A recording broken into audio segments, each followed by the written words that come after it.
ಈ ತರ chicken pepper dry ರೆಸಿಪಿನ ಮನೇಲಿ ಒಂದ್ಸಲಿ ಮಾಡ್ಕೊಡಿ. ಡೆಫಿನೆಟ್ಲಿ ಮಾಡಿದ್ ಹಾಫ್ ಅನ್ ಅವರ್ ಅಲ್ಲಿ ಖಾಲಿ ಆಗುತ್ತೆ.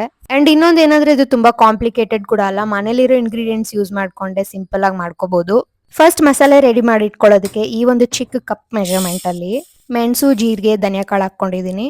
5 ಲವಂಗ, ಮೊಗ್ಗು, ಚಕ್ಕೆ, ಪಲಾವ್ ಎಲೆ, ಒಂದ್ 5 ಬ್ಯಾಡ್ಗೆ ಮೆಣಸಿನ್ಕಾಯಿ, 4 ಒಣಮೆಣಸಿನ್ಕಾಯಿ, ಒಂದೇ ಒಂದ್ ಏಲಕ್ಕಿ ಹಾಕಿ ಚೆನ್ನಾಗಿ ಡ್ರೈ ರೋಸ್ಟ್ ಮಾಡ್ಕೊಂಡು ಕೂಲ್ ಆಗೋದಕ್ ಬಿಡ್ಬೇಕು. ನೆಕ್ಸ್ಟ್ ಅದೇ ಬಾಣ್ಲಿಗೆ 2 ಸ್ಪೂನ್ ತುಪ್ಪ, ಒಂದ್ ದೊಡ್ಡ ಈರುಳ್ಳಿನ ತಗೊಂಡು ಈ ತರ ಉದ್ದುದ್ದ ಕಟ್ ಮಾಡ್ಕೊಂಡು ತುಪ್ಪದಲ್ಲಿ ಗೋಲ್ಡನ್ ಬ್ರೌನಿಶ್ ಕಲರ್ ಬರೋವರೆಗೂ ಚೆನ್ನಾಗಿ ಫ್ರೈ ಮಾಡ್ಕೋಬೇಕು.